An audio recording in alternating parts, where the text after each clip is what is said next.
מצלם פשוט האנדלס, סבבה. אז, שלומות לכולם, שכמניה 2009, עשור לגיוס. אז השנה ישבנו וחשבנו מה נעשה, ולא מצאנו מה לעשות. אמרנו, בוא ניתן לכם להחליט.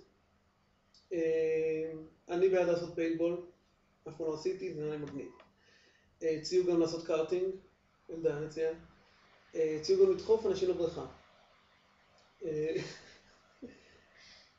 תגיד, יש לך את העכבר?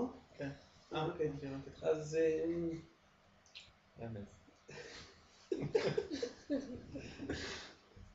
אז ככה, תחשבו מה אתם רוצים לעשות, או אם אתם רוצים לעשות אחד מהדברים שאנחנו הצענו.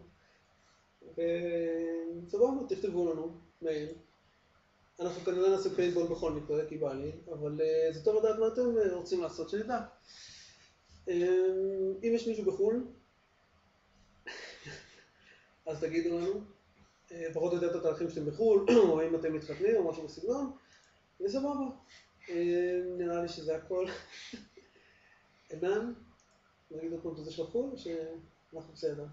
לא, אם מישהו עושה רגע, מישהו בחו"ל, בסדר. אוקיי, סבבה. אנחנו בסדר. כן. כן. אז סבבה, תכתבו לנו.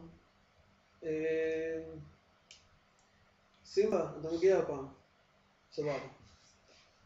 בסדר.